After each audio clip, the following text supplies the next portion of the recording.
are allowed to have board members call in and take part in the meetings via telephone. And this morning, we are taking advantage of that. Article 3, Section 9 allows for that. We have Phil Escarino on the phone. Phil, can you hear us? I can, thank you. Okay, welcome, Phil. Thank you, Mr. Chairman. Morning. As I was saying, the first item on the agenda will be the consent agenda, and I think you all received, except maybe Sam, the agenda and stuff by mail or by email. You've got the agenda, the minutes of the last meeting, the financial statements. Is there any questions or anything on any? I would accept a motion to approve the consent agenda and the agenda. I so move. Second. Okay. Got a motion and a second. All in favor, say aye. Aye. Motion carried. Thank you, Phil. First thing we need to do is we have a newly appointed, what? Speak into your microphone. I think my microphone can hear me. We have a newly appointed director by the city of Holcomb. Ron Schreivogel has been appointed by the Holcomb City Council as their representative to our board. I need a motion to confirm this appointment.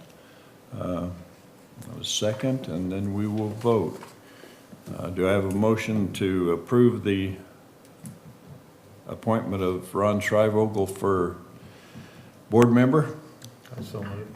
Got a motion? Mr. Chairman. Sam moved. Phil, would you second?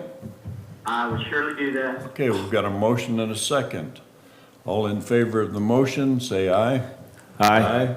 Aye. Any opposed? Motion carries. Ron, if you would please step up here and Phil, thank you. take your seat. Thank you, Phil.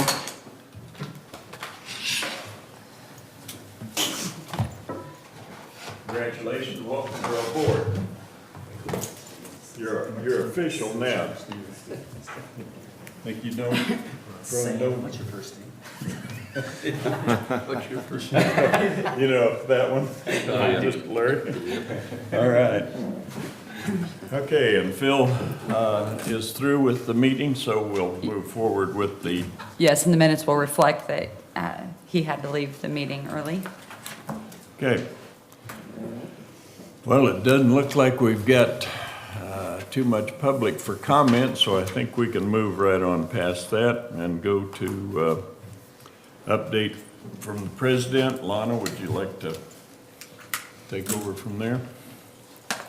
Yes, sir. I have far too many papers this morning.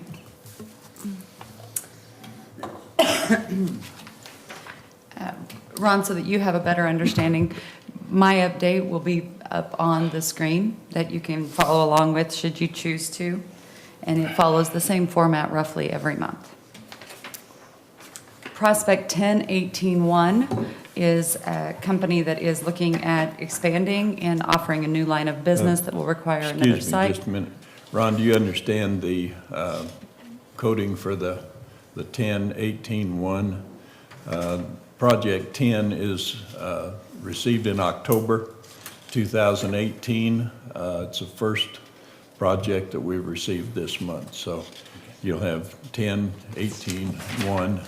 Will identify each of the projects. So as they come in.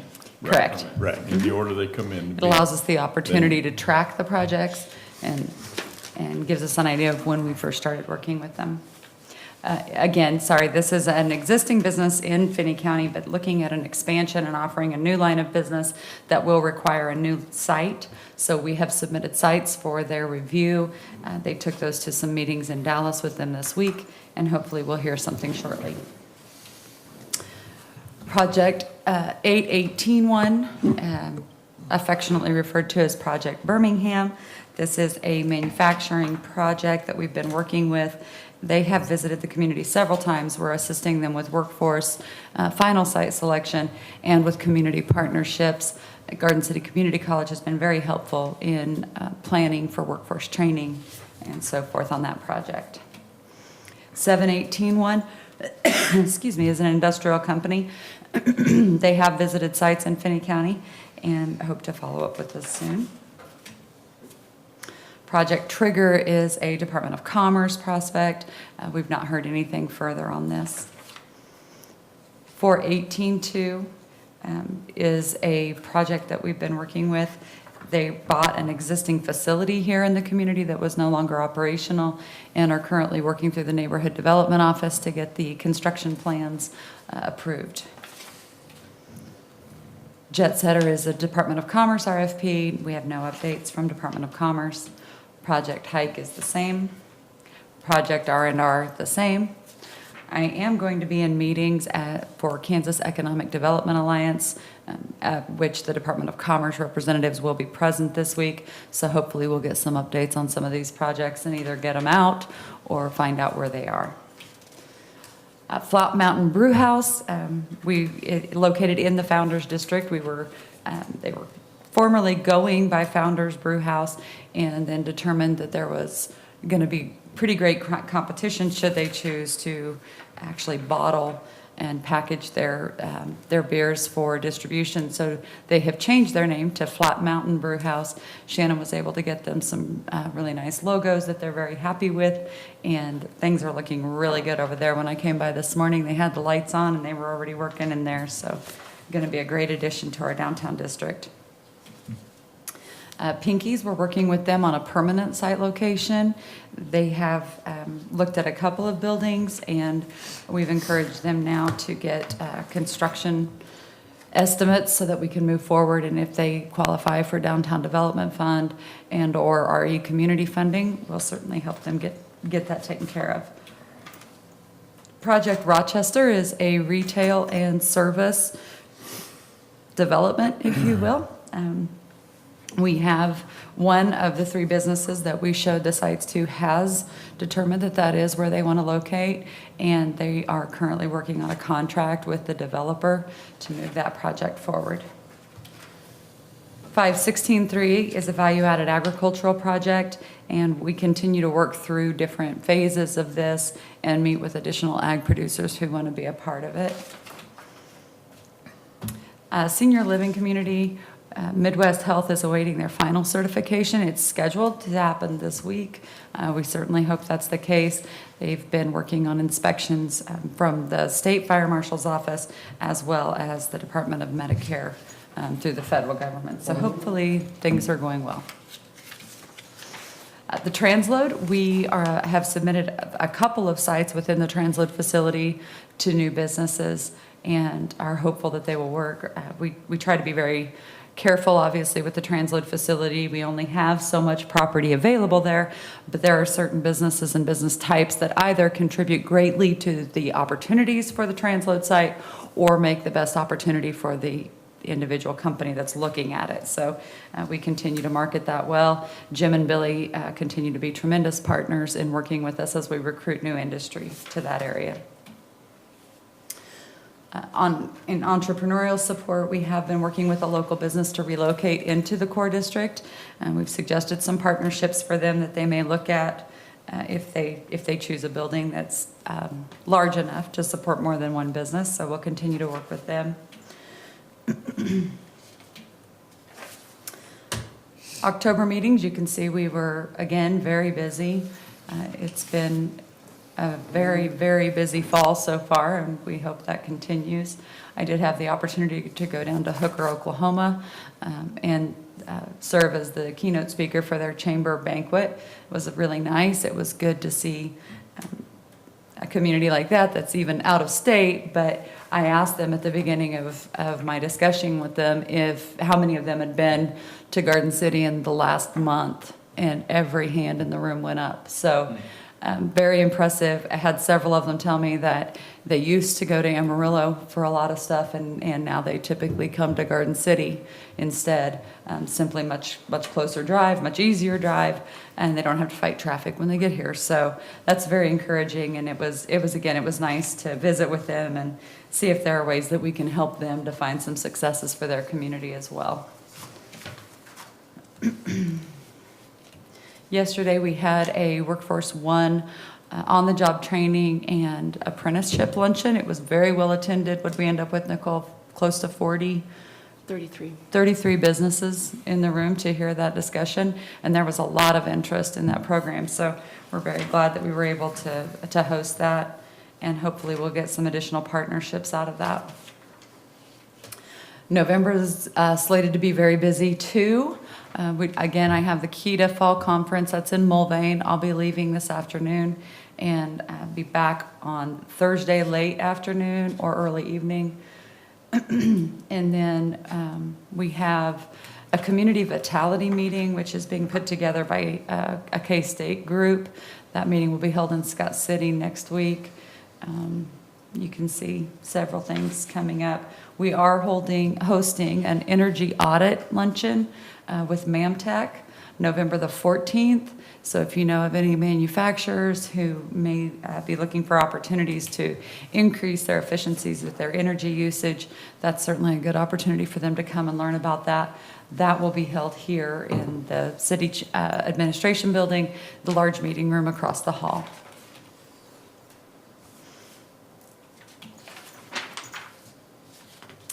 And I believe that is all I have, Mr. Chairman.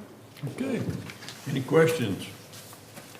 Covered a lot of topics, a lot of subjects. Like I said, things have been pretty busy around the office, so it looks like they're gonna stay that way for a while. Nicole? Good morning. Good morning. I know I told you guys this last month, but just a reminder, on November 15th, the community college will be hosting their Exploration Day. And this is for all area juniors and seniors. Last year they expected about 500, and I got that, and they're expecting even more this year. So just keep that, I guess, on your radar. We've also been, as Lana mentioned, meeting quite a bit lately with Chuck at Workforce Development, and also with Brian Ruda, obviously on our Project Birmingham and their workforce needs, and they've been extremely helpful with that. So moving forward with that, we're also helping Chuck with hoping to identify some additional staff for him. They are doing some transitioning and moving around, so he's in need of office assistance, so we're trying to assist him with that.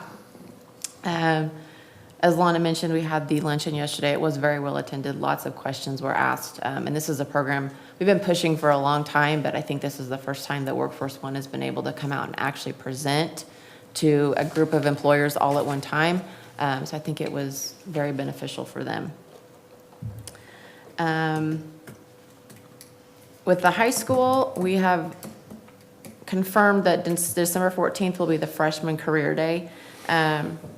Basically, it'll be exactly like it was last year, just maybe a flipped format to alleviate some of the congestion with the breakfast crowd in the morning at the high school. But it's basically for the freshmen who have went through their career cruising app at the high school. It's their opportunity to go and meet with employers in different types of jobs so that they know when they are getting ready to choose their academy that they go into, they kind of have a better understanding of what they're going into. So we have them meet with employers for about 30 minutes at a time, and then we run them through in groups because there's 500 freshmen, so we can't get them all into the commons area at one time. So we run two different groups. One of the groups goes through the actual career fair portion, and the other group sits in the auditorium, and the kids in the academies actually present to the freshmen about what their academy does, what types of programs they offer. Last year it worked really, really well. We also do a large assembly, as Steve talked last year. They talk to the kids about why they chose Finney County as their home and their career path, and that was also very well received, so we're going to do the same thing again next year. Obviously, it's going to be a different crowd, assuming that people that were freshmen last year aren't freshmen again this year. We hope they're not. So we don't, not really too concerned about changing up the program too much. The event will run from 8 o'clock in the morning to 10:30 to allow the employers to get back and do their regular day of work. News on the Network Kansas front, Great Plains Makerspace applied for a mini grant for the Entrepreneur Week. They were awarded the grant, so their event will be held at the beginning of December. And it's a board game jam, I believe is what it's called. They will be, I think they go in and they make their board game. From start to finish, all in one day. And they make the board game, design it, and then end up playing it at the end. So that's been, I think, a good partnership for them, and hopefully Network Kansas will be able to provide them with some marketing funds to continue to get the word out that Makerspace is here. Not necessarily a permanent location, but they are doing the programming. And we also, you guys probably got in your emails that we had 2 downtown businesses that requested basically a reimbursement to go to the Destination Boot Camp event in Marion next month, and we were able to award both of those. So basically, that comes out of entrepreneur support funding is what they call it. But basically, we're just allowed to reimburse their registration fees. We can also do travel too, but they only reimburse the registration fees. So that is a 2-day event. Destination Boot Camp is a well-known. It really is geared towards your small hometown businesses. It fits very well with downtowns. So normally he only holds them, and he's from Longmont, Colorado. So normally he only holds the events there, but for whatever reason, Marion was able to secure him to come out and do an event for them. So they were able to, they offered up obviously to their local merchants, and then once they still had space, they opened it up to the rest of the state to attend. So they will be attending that in mid-November. Who's attending that again? It was a representative from Corner on Main and a representative from Elements. And that's all I have. If you have questions. Questions? All right, well, this is gonna be easy. Probably waiting for Scott. Mr. Chairman, if you don't mind, Scott seems to have a bit of an allergy working on his lip, if you haven't noticed. So I will present his report, if that's okay. When we had all these questions No, for I Scott. want him to present. I would like for him to.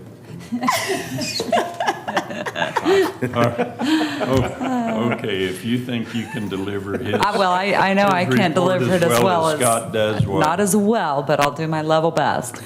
All right, so you should all have a copy of the social media report in your hands. GreaterGardenCity.com. There were over 5,400 visits to the website. Got the Facebook pages. Garden City Journal had an average post reach of 20,700. Did you guys get the copy of that report? Yes. Find it, Ron. Larry doesn't Okay. have one. Everybody else on team with it? Find it, Larry. Okay, there we go. All right. You're good. 11,300 average post engagement. On the Greater Garden City Facebook page, more than 5,500 average post reach, 2,400 average post engagement. And the top story was the update on Pie 5. That's the restaurant going in on Fleming Street, caddy corner from Commerce Bank, adjacent to the movie theater. And that post reached approximately 11,000 people, had 2,900 clicks, and 547 likes, comments, or shares on that. So So I take it they are open now? they are not, but They are they're not getting very open close. yet. Oh, Yes, okay. getting very close. There's a note on here that Scott also did a story about the liquor by the drink ballot issue. I would let you know that we had the opportunity, as you know, we have a couple of champions in the community that have kind of taken on promoting that ballot initiative. That's Chris Law and Doug Harder. And we got a phone call to provide an emergency program to Lions Club a couple weeks ago. So we took the opportunity to reach out to Chris Law and have him come with us and had him do just kind of a general overview of the liquor by the drink question and give his input as to why he thought it was important. Obviously, from our perspective, we believe it's important because of the economic development opportunities that exist with it. We have a lot of businesses who would be interested in doing a tap house or a wine bar, but certainly can't support the 30% food requirement in doing so. So it was very nice to be able to get Chris out there in front of that group, and I think we had good feedback and good questions as they were. So certainly if you have any questions about that, or if you get any questions, because it was us that took that initiative to the county commission, certainly feel free to either have those individuals call our office and visit with us, or call us if you need more information to provide to folks. And once again, we already have liquor by the drink, but this is to rescind the 30% food sales requirement of an establishment and allow them to have liquor by the drink without that food requirement. So, and that would be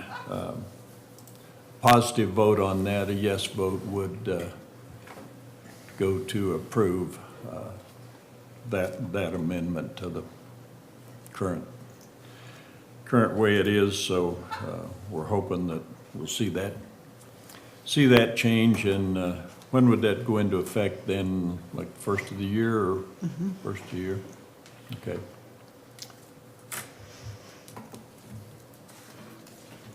Anything else, or are you through? Scott is through with his Scott is report. Okay, any questions for Scott or Lana? Nope. Okay, ought to be interesting to see how some of these things come along, and here we are just less than 2 weeks now from, or just 2 weeks from voting day, and some of these things all these things will be on the ballot, so hopefully people will get out and vote and vote the way you think things ought to be. So, okay, moving on. Shannon, talk to us about public-private investment for. Good morning. Good morning. One thing I was gonna point out with social media, if you just look at the engagement, so if you know how Facebook works on your phone or whatever, I mean, post view, sometimes if it just comes across your screen, you just kind of scroll past it, you don't even stop to look, that counts as a view. But the engagements mean that people actually had to look and interact and like it or comment on there. If you're looking at the numbers that we have or the actual visits to the websites, we're talking about more than 600 a day. So I mean, that is, I mean, with actual, not just people scrolling past, but actually interacting, commenting, saying something. So I mean, that reach is a significant reach of our population every single day. So just, I mean, I had a calculator, there were some numbers coming out. I had a feeling like I had to do some division and let you know what those numbers mean, because that's what I like to do. So this map here, the one that's up here, is a map that Steve Cottrell and I worked on for the Legislative Transportation Task Force. And it's just to highlight some of the numbers that we're talking about when we have public investment, specifically KDOT investment, although there is some local investment in infrastructure with the highways. What kind of return we've been getting over the last 8 years on those investments. So you can see there's 5 different projects that's included in this document. And this was just looking at east side of Garden City, because that's where they went through and they did like a tour when they were all here on the bus. So this is kind of highlighting some of that stuff. So we had the reconfiguration of the Jenny Barker and Mary Street interchange, improvements on Shulman Crossing, on the bypass there, going over into Shulman Crossing, widening of 83 down by DFA for the truck traffic there, farmland road improvements, and then also the rail siding. And so that privately or publicly with KDOT and local funding was just short of $18 million. But if we look at the private investments that were made possible because of those investments. We can see that we're pushing almost 400 million. That doesn't include the STAR bond that is imminent, or seems to be imminent, and then also any of the new projects that are looking at moving into TP&L because of those improvements. Those numbers aren't in there as well. So we could easily go over 400 million with private investments because of those public investments that KDOT and locally we did. So this is just an example of a way that we're trying to take some information and then make it usable and understandable and impactful to the people that are making the decisions at the state level and at the local level to show that investing in our community and in our county really is returning more than tenfold on what they've done. So any questions or anything that you want to point out, Lana, on this? Yeah, I think it's just important to recognize that with that public investment, we were able to leverage, for each dollar, we leveraged around $20 in private investment. And, from our perspective, obviously, that's the philosophy we believe in. We believe that the public entities and the community make the opportunity for the businesses to come here and make investments, or for existing businesses in the community to make expansions. So to me, this is probably one of the more perfect highlights of how that works, when you can really show those direct investments. As Shannon said, this obviously doesn't include some of the investments that we know are forthcoming in this same district that, again, are made possible because of those investments, but it also doesn't include any of the induced effects. So there are certainly indirect and induced effects that come anytime you make an investment. The transload, for instance, as we tried to create some kind of economic impact story for the transload facility, it's just an extraordinary challenge, because you certainly have your direct jobs that are created by the transload facility. You have the direct capital investments that are created. But in addition to that, you obviously have all of the truck drivers and all of the pilot car drivers and all of the fuel they purchase and all of the hotel nights that they have in our communities. So while it's easy in this case to measure the direct investments, very challenging to truly quantify the indirect and the induced effects that come when we create investment like this in our community. I will tell you, this was extraordinarily well received by the Transportation Task Force. That task force is made up of legislators that were appointed to that task force, as well as by community leaders across the state.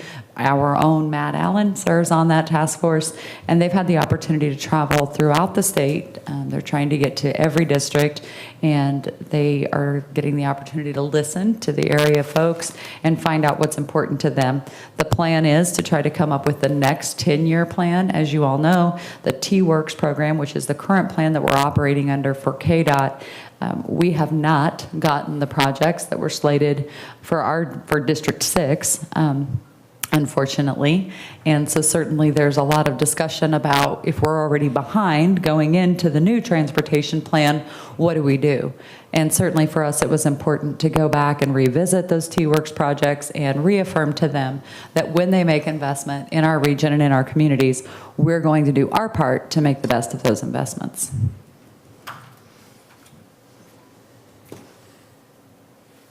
Any questions? I think this would be very interesting to see the different projects that have happened countywide, for this same period, 2010 to 2018, because there have been, a number of different things all over the county that, not just the northeast part of Garden City, but countywide, there have been a number of developments and industries, businesses, and different things that have started. So sometimes if you're, kind of hanging around and maybe don't have anything to do, or that you might just maybe you can condense the whole county onto a page like this, or several pages, or likely. or several pages, more than likely. So any questions for Shannon? You don't have another, you said this was your 10-year. You don't have a plan for the next 10-year, or are you starting the plan? So KDOT is working on the next 10-year plan, yes. So right now they're gathering the data and the information they need in order to devise that plan. So KDOT did this. No? We did this map that's showing this. The public investments that you see there, the $17.95 million in public investments are a combination of state dollars and state, federal, and local dollars. And that's broken out in each of those individual projects so that you can see. There are some different projects, for instance, there's different funds that KDOT has available. So if you look at the US 5083-400 at Shulman. That one there's funds there from the KDOT ED, which is Economic Development Fund, as well as from the Corridor Management Fund. And then as you can see, there had to be a local match to that as well. So that just kind of gives you an understanding. Now, understanding that these dollars came from specific funds that we applied for and were able to get leveraged into our community. In many cases, they were deal closing funds, if you will. The DFA plant, and that investment is a good example of that. That really was the last piece we needed to shore that deal up and make it possible for them to locate where they did. On the transload piece, that was actually a competition that all communities across the state of Kansas were allowed to submit requests for that project. They had $6 million set aside, and out of 111 sites that were submitted from throughout the state, Finney County did get the top award for that. So we got $3 million towards rail and $1.5 million towards farmland road improvements. So $4.5 million of that $6 million came to Finney County in direct investments. We were then able to leverage the private dollars to go ahead and purchase the former packing house property and make the additional investments needed to create the transload facility. So what the task force is working on is really deciding what's the next 10 years for KDOT look like. What kind of funding do they need to have? Where do they need to invest those funds? And what kind of results are we expecting as a result of those investments? So certainly there are communities that are anticipating safety upgrades. There are regions where we've had highways that have been ignored for a very long time, and they truly are a safety concern at this point. For other communities, it really is convenience. Access to markets. For us, if we have a combination in Finney County, obviously Highway 156 has some severe safety concerns, certainly needs to be widened at least enough to include shoulders with the commerce that we have coming to and going from Finney County. It would be very important to have that highway done.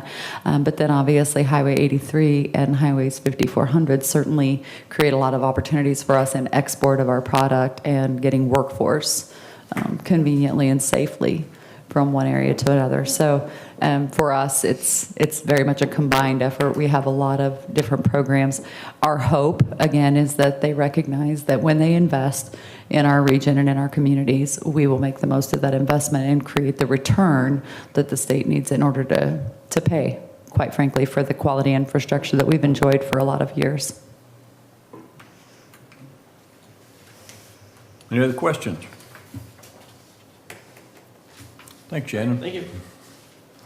Okay, new business. High Plains Builders Development Corporation. Just wanted to give you guys a quick update. We have been working with a gentleman who has the Builders Development Corporation out of Kansas City, and we've been working with him on some projects specifically for income appropriate housing, not only in Finney County, but across the Southwest Kansas region. As we've worked with him, it's become pretty obvious that there's a great demand out here, and there are some real opportunities for them to step in and form a separate company to serve the western half of the state. So they are currently putting the High Plains Builders Development Corporation together. They do have a project already going in Grant County, and they do have property purchased in Finney County for their projects here. So we just kind of wanted to give you the heads up that we've been working with them. You probably remember that we brought to you a lease agreement some months ago. They are leasing an office from us, at least in the short term. So they have an office in our office at the very front of the building, and obviously we'll work with them. I think they're going to be a tremendous housing partner. They have the opportunity, because of their long-standing relationships, they have the opportunity to leverage all of the state and federal programs that are available to assist us with housing. So we're very excited about the opportunity to work with them. We met, 2 or 3 weeks ago. I think Lana and I met with Dennis Mesa and a couple of representatives from HUD. Housing and Urban Development. And this gentleman is very well recognized and praised by the people from HUD and from the housing development with the state of Kansas. So, and isn't he also doing some development in Lakin, or going to? Yeah, they've got property in multiple communities. The Grant County project is almost done. Yeah. And beautiful. I've had the opportunity to visit that location, and it is absolutely beautiful. Very, very nice properties. They do a very nice job in the construction and the planning of their projects. There is an opportunity, and I just kind of need the board to have a consensus, if you will. There will be an opportunity for us to offer potentially some public funding to assist that corporation as they get started. One of the things that they're able to do is, because of their status with the state, they're able to reclaim vacant and abandoned properties, redevelop those and get them back into fruitful use for the community, which obviously is good for us for our housing situation, but also for the tax base. Anytime we can keep properties on the tax rolls and improving in value, that's going to be better. So we have visited a little bit with the city administrator manager, and we'll visit with the county administrator as well. But I think there's a possibility that we'll have Tom going before those bodies to request that some of the funds from our deal closing fund that the county holds be allocated to help get that corporation really up and operating in the community, so we can start taking advantage of those opportunities right away. Yeah, they're going to make a substantial investment in the community, so I think we're going to go before the county commission and request a grant, if you will, from the deal closing fund to kind of assist them with getting their administrative part of their corporation up and running and getting everything else put in place. So that'll be coming up probably between now and the end of the year, I assume. That Very, very likely, probably in one of the November meetings is when you'll go before them. okay. Any questions about any of that stuff? Okay. Our November and December meetings, looks like November would fall just about on Thanksgiving. No, you're a week after, so the November meeting is probably okay, so long as everybody's available. It is, because the first actually falls on a Thursday, the Thanksgiving is the week before our board meeting, so regularly scheduled board meetings. So as long as everybody's Okay. going to be in town the week after, we should be fine. Yeah, we should be okay there. I think the day after Christmas might be a little That one might be a challenge. might be a little more of a challenge than the day after Thanksgiving, so I would maybe consider looking at moving December meeting up a week and maybe having it the week before Christmas as opposed to the day after. If check your calendars and see how you look there. Larry's good, I'm good. I'll be awake. And hopefully, we never know, I assume Kreitzer might be back in town or passing through on a day like that we can have him set in on a meeting, so. That's good for everybody. That look good for the rest of you? All right, so Why long don't as we we're do able to that secure then? the meeting Check- space, we'll let yeah, you know for check sure. and see if we can get the meeting room here, and we'll move that December meeting up a week and What's that? go from there, so that'd make it about the 19th or so. Okay. Anything else that we need to bring before this group? The other thing we probably do need to start thinking about is the annual meeting, which we hold in January of each year. In the past, we've gone with any time between the second and third week of January. Are there any times that are specifically out that you know you're not going to be available in January? Or should we just go ahead and start checking dates and shore something up at the November meeting? I would say probably just go ahead and check the dates, see if we can get the endowment room at the college again. That works out very nicely, and We will do that. And also, if you have any topics that you would like for us to discuss at the annual meeting, anything in particular that you'd like to be shared, certainly be thinking of those ideas as well. okay. Have no old business come before the group. Do we have need for an executive session? Yes, sir. We do need it. Okay, 15 minutes? Question? Sure. Is that long enough? Well, with a new board member, it may take just a little longer because he's not necessarily up to speed on those projects, so you might want to set aside 20 minutes. Okay. We'll look at an executive session. It's 8:14. We'll entertain a motion to adjourn this meeting and re-adjourn at 8:15, or not re-adjourn. We'll come back We'll into session. reconvene in executive session. I'll get there. We'll come back into session, an executive session at 8:15. So if I can have a motion for, Second. got a motion and a second. All in favor, say aye. Aye. Opposed, same sign. Motion carried. We will stand adjourned, and we will Assumption reconvene reports in from last year that we about a minute compared or to so. this year.